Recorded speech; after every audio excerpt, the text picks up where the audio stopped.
کہ پولیس کھڑی ہے پیچھے پارلیمان کے گیٹ کے اوپر زنجیریں لگ گئی ہیں، آخر پی ٹی آئی اتنی مجبور کیوں ہوئی؟ دیکھیں، اگر انہوں نے سپریم کورٹ جانا تھا تو کامن سینس کی بات ہے کہ آپ نے کم از کم اتنے لوگ تو بلانے تھے کہ کوئی آپ پہ ہاتھ نہ ڈال سکے، کوئی آپ کو روک نہ سکے۔ یہاں اسلام آباد میں جب ہم جلسے جلوس کرتے تھے، ہر جگہ پولیس نے ہمارے راستے کاٹے، ہمارے ساتھ 80,000 50,000 لوگ ہوتے تھے، ان کے بلبوتے پہ ہم سارے ناکے توڑ جاتے تھے۔ پریس کلب کے باہر بڑی شدید پولیس تھی، آپ اس کے باوجود بھی پارک کے اندر داخل ہوئے ہیں، آپ نے جلسہ کیا، یہ ہم نے دیکھا ہے، ہم نے کور بھی کیا ہے۔ دوست ذرا سر، کروڑوں لوگوں کے آپ بورڈ لے کر آئے ہوئے ہیں، آپ جو 10 20 30 50 پارلیمنٹیرین ہیں، آپ کے پیچھے کروڑوں لوگ کھڑے ہیں، پھر یہ استحقاق اس طرح کیوں مجروح ہوا ہے؟ کون ذمہ دار ہے؟ دیکھیں، استحقاق کی بات استحقاق کی نہیں ہے نا، بات یہ ہے کہ پاکستان تحریک انصاف گزشتہ 1.5 سال میں اتنی زیادہ کمزور کیوں ہوئی ہے؟ کوئی ایک فیصلہ بتا سکتا ہے جو اس قیادت نے کوئی صحیح فیصلہ کیا ہو؟ ایک فیصلہ کوئی بتا دیں جہاں ہمیں کامیابی ملی ہو، ایک فیصلہ بتا دیں جہاں پہ کوئی پازیٹو ریزلٹ آیا ہو۔ آئے دن غلطیاں، روزانہ غلطیاں، تو بھائی بس کرو نا، ان آپ کے من مانے میرٹ سے ہٹ کر غلط بدنیتی پر مبنی فیصلوں نے تو پارٹی کا پٹا بچھا دیا، اور ابھی 14 اگست کو وہ کہہ رہے ہیں ہم احتجاج کریں گے۔ یہ 14 اگست کا احتجاج 5 اگست سے بھی بری شکل میں ہوگا۔ آپ شرکت کریں گے؟ میں کوئی پارٹیسپیٹ نہیں کروں گا جب تک پارٹی میرے ساتھ معاملات میں نہیں کرتی ہے، جب تک محترمہ علیمہ خانم جس کا سیاست سے کوئی تعلق نہیں ہے سائڈ پہ نہیں ہو جاتی ہے۔ خان نے منع کیے ان کو، لیکن باہر آ کے پوری پارٹی وہ چلا رہی ہے۔ تو مروہ صاحب، آپ خان صاحب کو کیوں نہیں ملاقات کرتے؟ جیسے بھی ہو، آپ کو کیا بتایا کہ خان صاحب یہ باتیں کر رہے ہیں؟ میں آپ کو عرض کروں، آج پی ٹی آئی کے مینیجر مجھے ملے اور ان سب نے یہ کہا کہ بھی مس یو، پارٹی کا ورکر مجھے ملتا ہے، پارٹی کے ورکر اور پارٹی کو فیصلہ کرنا چاہیے میں کہاں پہ غلط ہوں، کہاں پہ یہ آ گئے سلمان اکرم راجہ ARY پہ مجھے سنا رہے تھے تو میں نے جواب دیا تو یہ ڈسپلن کی خلاف ورزی ہو گئی۔ تو بھائی کون سی دنیا میں رہتے ہیں آپ لوگ؟ سلمان اکرم راجہ اس وقت کہاں تھا جب 9 مئی کے بعد ہم تحریک چلا رہے تھے؟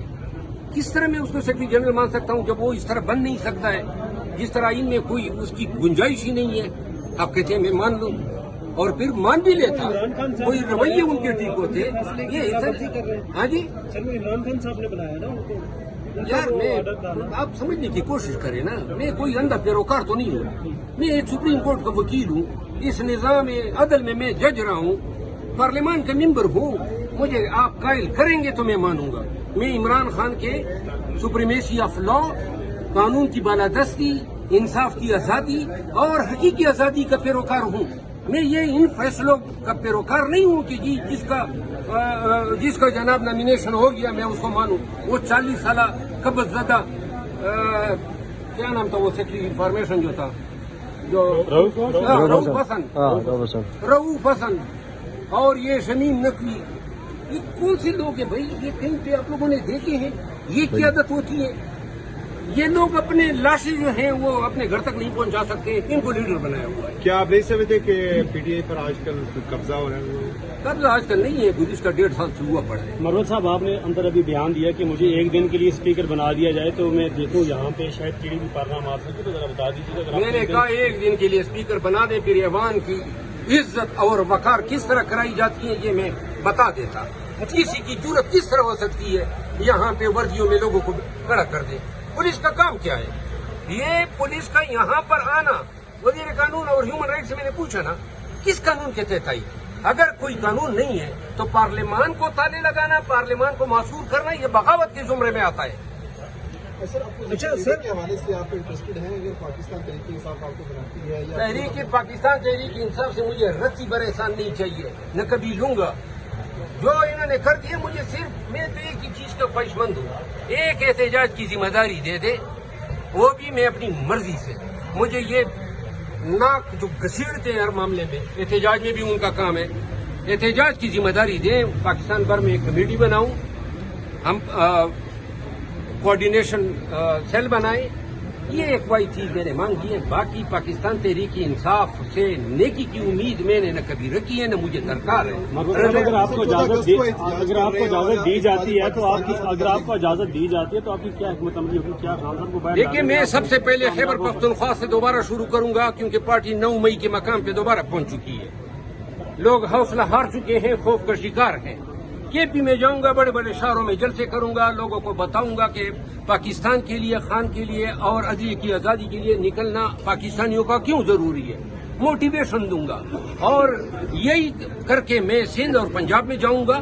میں چاہوں گا کہ یہ ہمیں ماریں, میں چاہوں گا کہ لوگ ہمیں دیکھیں, ہمارے خون میں لت پت تصویریں اور شکلیں وہ دیکھیں, تاکہ یہ جو بونڈا بے ہنگم ظالم جابر نظام ہے یہ مزید ایکسپوز ہو.